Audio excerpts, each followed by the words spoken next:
Assalamu alaikum students, it's Naeem Sulehri and you're watching Step Forward. Today we're going to learn lesson 7 and before going on to the 7th lecture, let's review shortly lesson 6.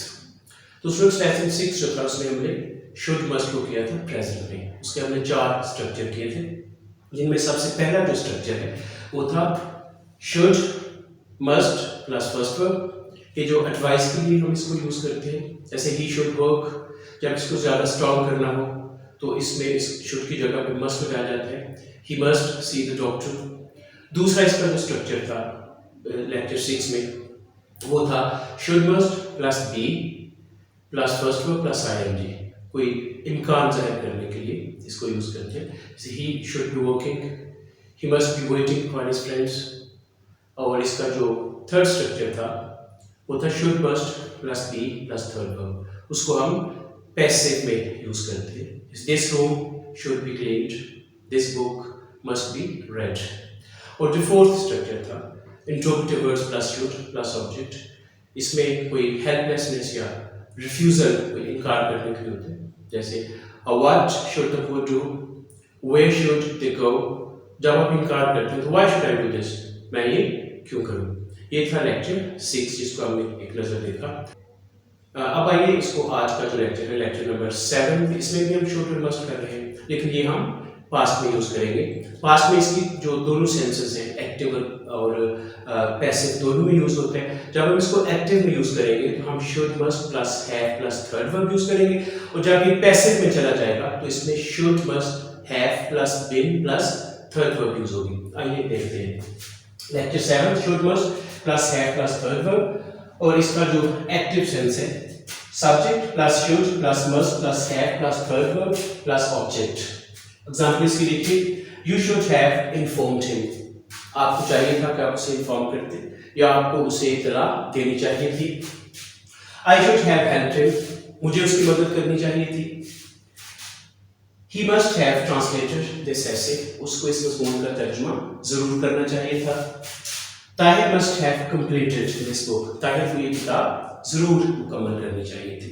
ये हमने देखा कि जो should must have plus third verb है उसको जब जो assertive sentences होते हैं, सिंपल सेंटेंस उनमें कैसे यूज करते हैं. अब अगर इसको हम नेगेटिव में यूज करें तो वो देखें कि इसमें नॉट हम कहाँ लगाएंगे, शुड और हैव के दरमियान. ये जो शुड हैव वाली सेंटेंसेस है इसमें जो हैव है उसको हम हमेशा शुड और मस्ट हैव के दरमियान उसको लगाएंगे. इसको अगर हम नेगेटिव करते हैं तो वो इस तरह से होगा, you should not have informed him, आपको उसे इन्फॉर्म नहीं करना चाहिए था.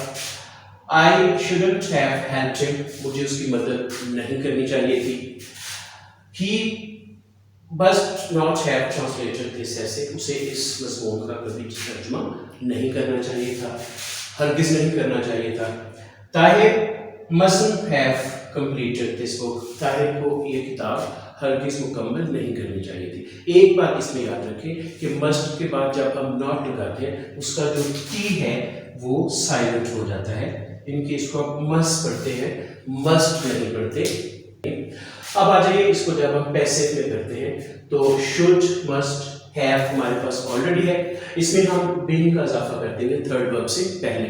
इसमें हम जो बीइंग क्यों लगाएंगे कि ये पैसिव है. पैसिव छठे लेक्चर में थोड़ा सा बताया था कि क्या होता है, ऐसा ये सेंटेंस होता है जिसमें काम करने वाला यानी कि सब्जेक्ट हमारे पास मौजूद नहीं होता. तो उसको अगर सब्जेक्ट इसमें हो तो उसको हम फिक्रे के आखिर में ले जाते हैं और उससे पहले हम बयान करते हैं. जैसे यही एक सेंटेंस है कि you should have informed him. अगर हम इसको पैसिव करते हैं तो इसमें जो इसका हिम है ऑब्जेक्ट है इसको हम शुरू में लेंगे तो यहाँ आके ही बन जाएगा. ये जो यू है इसको हम यहाँ लेके जाएंगे तो ये यू ही रहेगा. वैसे इसके ऑब्जेक्टिव जो केस है उसका यू ही होता है. तो ही should have been informed by you. ये हम डिटेल में करेंगे जब हम पैसिव वाले चैप्टर पे पहुंचेंगे उस वक्त करेंगे. अभी देखिए कि जब इसमें सब्जेक्ट नहीं तो वो कैसे होगा. He should have been informed, उससे इत्तला दी जानी चाहिए थी. He should have been helped, उसकी मदद की जानी चाहिए थी. This essay must have been translated, इस मज़मून का तर्जुमा ज़रूर किया जाना चाहिए था.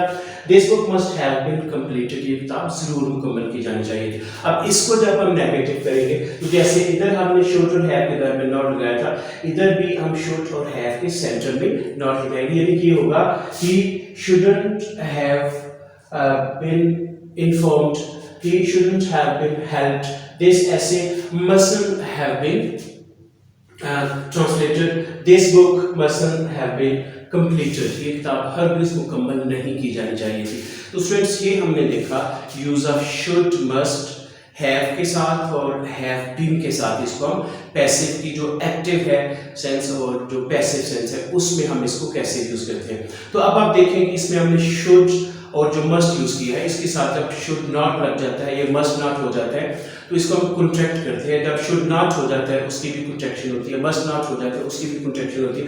तो वो कैसे बनता है, ये कॉन्ट्रैक्शन है. कॉन्ट्रैक्शन ऐसा होता है कि जब हम दो जो लफ्ज़ हैं उनको शॉर्ट करने के लिए कुछ उसमें से जो लेटर्स हैं उनको मिस कर देते हैं और उसके ऊपर हम ये जो अपॉस्ट्रोफी है जो ऊपर कॉमा लिखा जाता है, ठीक है, ये लिखते हैं. तो इसकी जगह अपना वो इस चीज़ की अलामत होती है कि यहाँ से हमने कोई लेटर मिस किया है.